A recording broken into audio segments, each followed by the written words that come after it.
The wait is over! After nearly a year-long hiatus, Dragon Ball Super is back with a brand new one-shot that dives into the origins of Trunks and Goten's superhero alter egos. Chapter 104 serves as a prequel to the prequel of Dragon Ball Super Superhero, shedding light on the key moments that pushed Trunks and Goten to embrace the mantle of the Saiyaman X duo. This return of Dragon Ball Super manga comes at a bittersweet moment in the franchise's history. In March 2024, the world lost Akira Toriyama, the legendary creator of Dragon Ball whose influence on manga, anime, and pop culture as a whole is immeasurable. His passing left a profound impact on fans and creators alike, making this new chapter an even more significant milestone. While Toriyama had already finished working on Dragon Ball Daima, the continuation of Dragon Ball Super in manga form now rests heavily on Toyotaro's shoulders. As the artist personally chosen by Toriyama to carry forward his vision, Toyotaro's storytelling in this latest installment serves as both a tribute and a continuation of the legacy built over decades. In many ways, Chapter 104 embodies the changing of the guard in the Dragon Ball franchise, just as Trunks and Goten take inspiration from Clean God, a renowned superhero of their world, to forge their own heroic identities. Toyotaro now carries the responsibility of shaping Dragon Ball's future, inspired by Toriyama's unparalleled legacy. One could interpret Clean God as a representation of Toriyama himself, a heroic figure admired for his past achievements, standing as a symbol of an earlier era of storytelling. Meanwhile, Trunks and Goten, who look up to Clean God's heroic acts, mirror Toyotaro's journey of walking on the same path and modernizing Dragon Ball while staying true to its roots. The chapter then is not just a lighthearted superhero story, it's a meta-narrative on artistic succession, honoring the past while carving out a new future. Before we dive deeper into the chapter, if you're looking for a place to discuss all the hype, share theories, or just connect with fellow fans, join our Discord server, Hype's World. It's the ultimate hub for Dragon Ball enthusiasts. Don't miss out on the discussions, check the description for the link. The chapter begins with an over-the-top battle featuring Clean God, the in-universe superhero idolized by Goten, as aliens led by the villainous Dirty Mud attempt to pollute the planet so they face no difficulties in thriving on the planet. Clean God arrives wielding his signature golden deck brush. His ultimate technique, the Aqua Wash attack, cleanses the villains and reforms them into better beings. However, Dirty Mud retaliates with his stink cannon, which severely weakens Clean God, setting up a dramatic showdown. Just as the fight reaches its climax, the reveal drops. This is all part of a televised show. This opening sequence immediately establishes the thematic core of the chapter, how superhero media influences the younger generation. Goten, brimming with enthusiasm, expresses admiration for Clean God's classic heroism, while Trunks finds the character's design and presentation outdated. Trunks' critique of Clean God's mask and over-the-top costume, especially the underwear over pants aesthetic, reflects his more modern perspective on what a superhero should look like. This generational divide between traditional heroism and contemporary reinterpretations set the stage for Trunks and Goten's eventual evolution into the Saiyaman X duo. The narrator describes that the events of this chapter take place before chapter 88 of the manga. He also notes that this chapter marks the journey of a boy who is yet to discover what a true hero actually means. Goten is super happy to receive the news that Clean God is making his way into a live-action movie, but Trunks calls the hero lame. The next day, Goten heard that Trunks' class was going on an outing to a nearby place, so he runs up to Trunks to ask where they're headed. Trunks informs him that they're going to the museum. This excites Goten, as he looks to be the one interested in museums and reading about past records, but Trunks doesn't look so interested, as he considers this outing just another day at school. Goten bids farewell to Trunks as he watches their school bus leave. After arriving at the museum, the teacher guides everyone into it while informing them that they can find statues of Earth's greatest heroes on display around here. The first noticeable statue that we see belongs to none other than Olive, the deceased fighter that represented the North Galaxy in the Otherworld tournament in DBZ filler.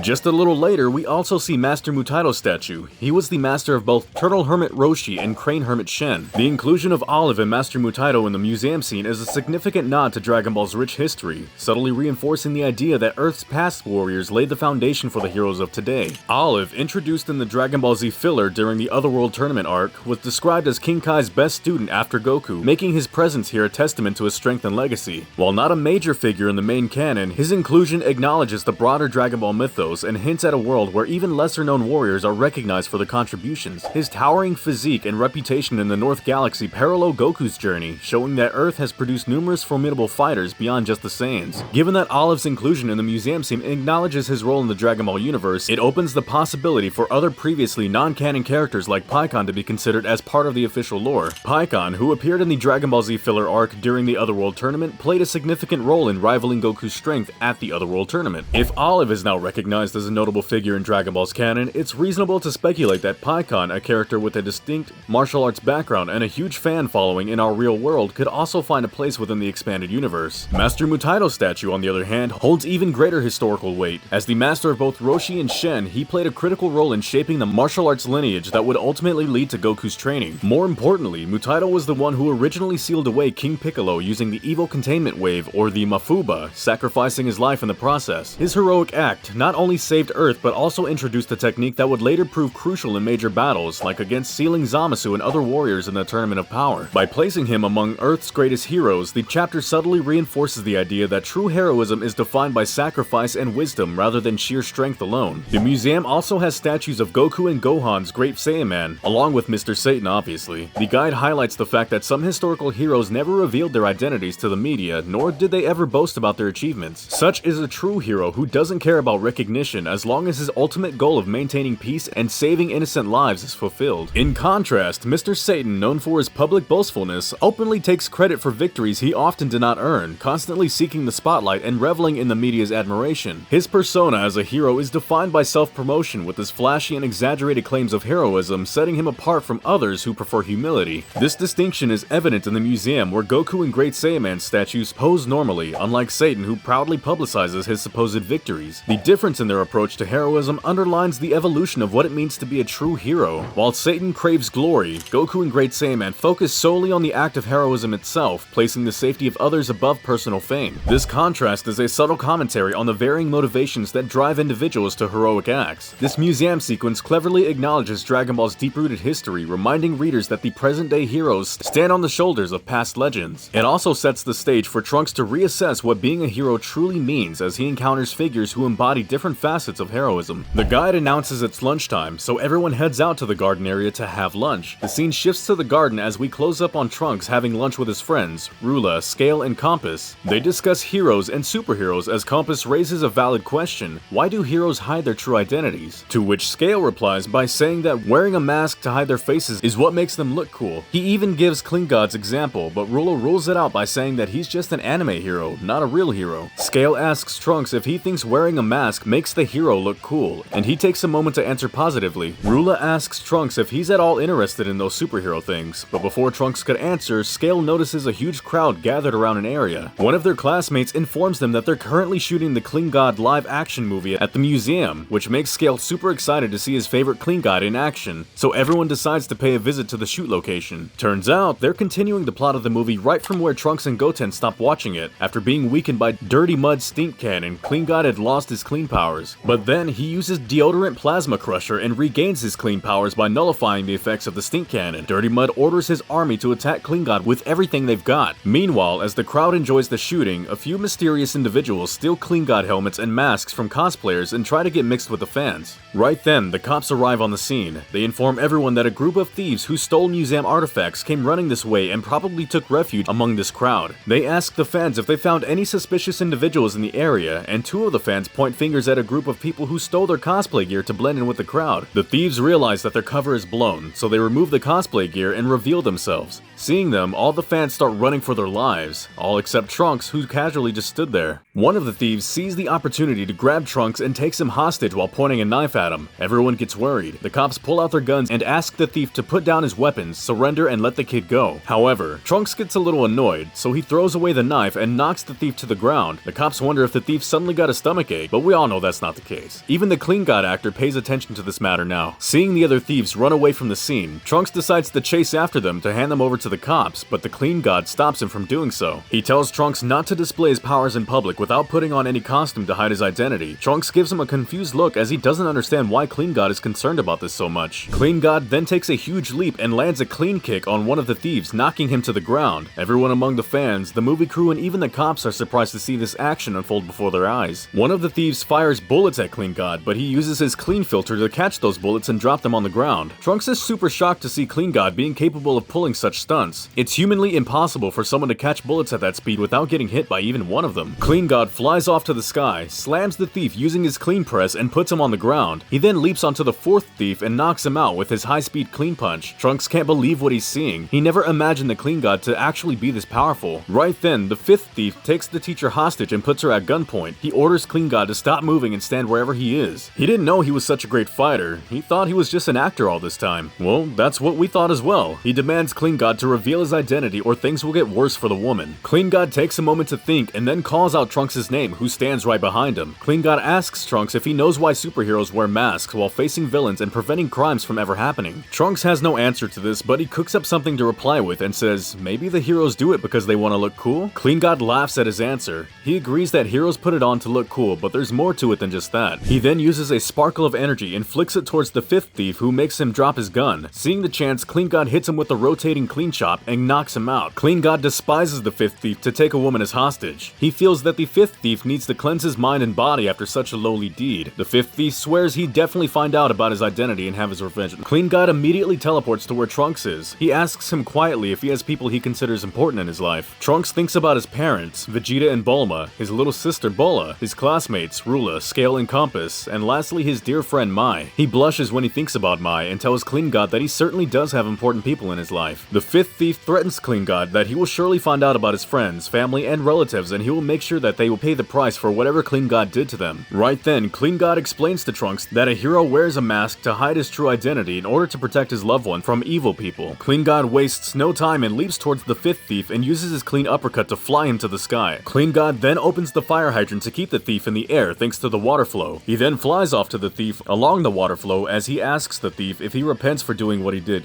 Clean God then finally decides that it's time to end it once and for all. He decides to use his finishing move, but Trunks notices that he left his golden deck brush on the ground. So Trunks throws it at him and Clean God catches it with ease, and he hits the thief with his finishing move, Aqua Wash Attack. This sends the thief flying away in a double page spread. The fire hydrant water flow stops as Clean God does a heroic pose in the sky with shiny water droplets around him thanks to the bright sun. Seeing this heroic pose, Trunks becomes a huge admirer of the hero. This moment marks a pivotal turning point in Trunks' perception of heroism. Up until now, he viewed superhero aesthetics and secrecy as outdated gimmicks, but Clean God's explanation about protecting loved ones gives him a newfound appreciation for the masked identity. This entire sequence cements Trunks' transformation from a skeptic to an inspired hero in the making. The contrast between Trunks' initial skepticism and his eventual admiration highlights a major theme in Dragon Ball, the evolution of one's ideals through experience. His blush when thinking about Mai also reinforces that. Despite his brash attitude, Trunks deeply values the people around him, making Clean God's lesson resonate on a personal level. This serves as the catalyst for his eventual embrace of the Saiyaman X identity, as he begins to understand that heroism isn't just about fighting villains, it's about responsibility. The battle itself further reinforces Clean God's status as an ideal hero. His use of the environment, like the fire hydrant to execute his Aqua Wash attack, showcases both creativity and spectacle. The cinematic double-page spread where Clean God poses triumphantly with water droplets glistening around him solidifies him as a heroic figure in Trunks' eyes. From this moment forward, Trunks is no longer just a boy playing hero. He is beginning to truly understand what it means to be one. Trunks' shift in perspective here directly foreshadows his decision to adopt the Saiyaman X persona. Much like how Gohan embraced heroism in his own way, Trunks is now on a path to defining what being a hero truly means for him. The awe in the children's eyes as they look up to Clean God reinforces the endearing impact of heroism across generations. Trunks isn't the only one affected. This moment highlights how superheroes inspire hope and admiration in young minds. The fifth thief apologizes for his deeds and begs Clean God to help him land on the ground because he fears he'll die if he falls and hits the ground directly. Clean God grabs him and lands him on the ground safely. Everyone applauds Clean God's heroic act, while the director and cameraman discuss how the actor could pull such stunts. Later after school, Goten stops by Trunks' house. Goten is surprised to discover that Trunks has bought the Clean God game and had been playing it ever since he returned from school. Trunks comments that the story is quite interesting, and Goten informs him that Clean God was actually a game at first before getting a TV anime and now a live-action adaptation. As Goten plays the game, he asks Trunks if they should do it too, become a superhero who saves the world. Trunks is confused. He tells Goten that he is indeed playing the game where the superhero saves the world, so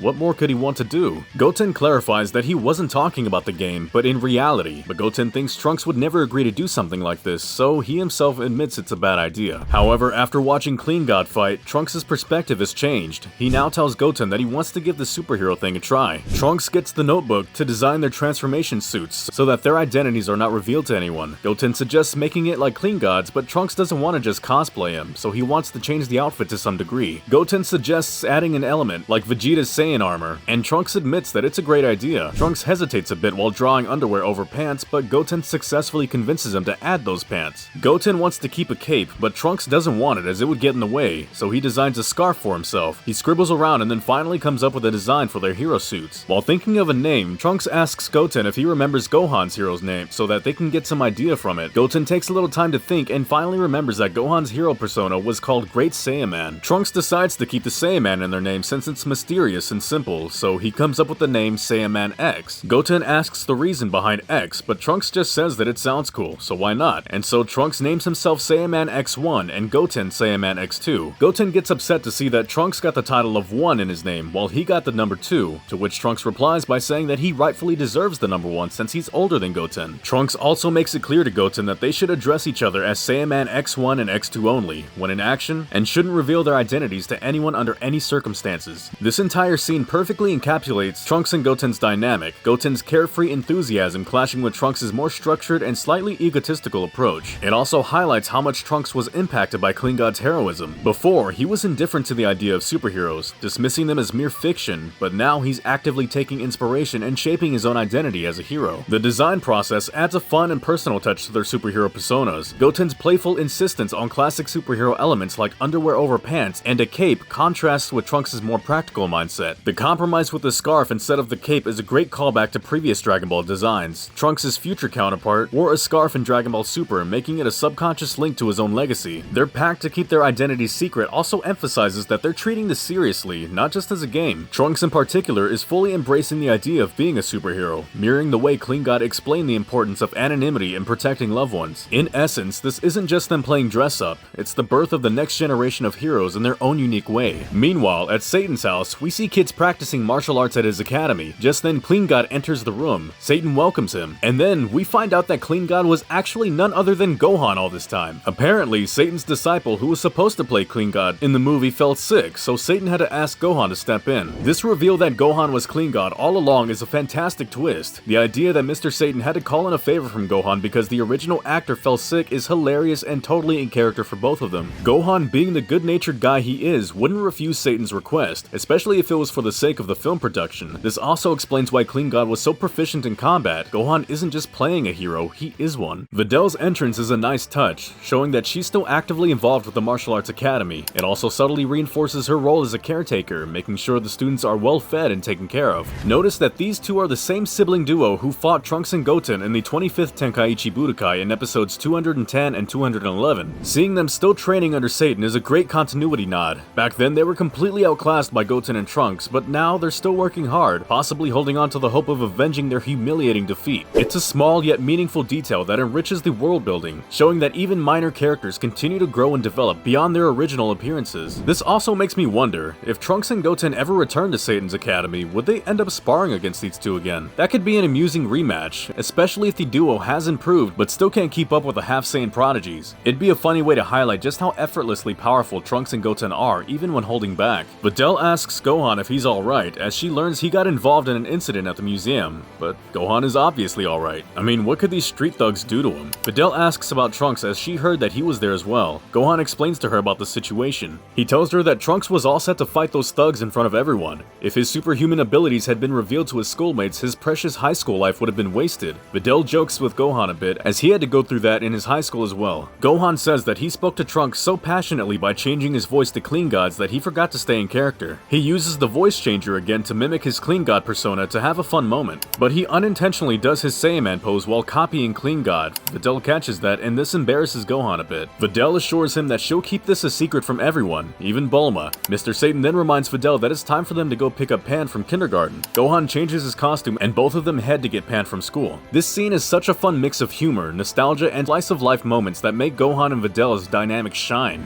The way Videl teases Gohan about his past as Great Saiyaman is a great callback to Dragon Ball Z, where she used to find his superhero antics ridiculous but endearing. Now, she's fully supportive, and even though she's poking fun, there's warmth behind it. She knows how much Gohan values his normal life. Gohan accidentally slipping into a Saiyaman pose while mimicking Klingod is peak Gohan. It's that classic dorky side of him that we all love. The fact that Videl catches it and calls him out on it makes it even better. Mr. Satan reminding Videl about picking up Pan is a nice transition into family life. It keeps the story grounded in their everyday responsibilities, making the Dragon Ball world feel more lived in. The fact that Gohan immediately changes back into regular clothes to pick up Pan is so in character. One moment he's a superhero, and the next he's just a doting dad. This does a very good setup for the superhero movie, where Videl gets mad at Gohan for not picking up Pan from school on time. Looks like here in this story, he hasn't started the study on Saiyans yet. A few days later, we see cops following a biker gang that's been causing a ruckus in the city. The bikers are going so fast on the roads that they were just about to hit a kindergarten kid, but then a Klingod hoarding fell from above, making them put an emergency stop to their brakes. I like how even though it's not Klingod in human form, even his hoarding vows to protect innocent lives. That's such a fun little moment that adds to Clean God's mythos. It almost feels like divine intervention, like Clean God's presence is so strong that even his hoarding acts as a hero. The fact that it stops the bikers at just the right moment adds a bit of unintentional comedy, but it also reinforces the idea that heroes are always watching over people, even when they're not physically there. A mysterious voice speaks to the bikers, telling them that the traffic light is red and they must obey the traffic rules. The bikers think it's the Clean God hoarding that's talking, but it's actually two individuals who make a superhero landing in front of the bikers.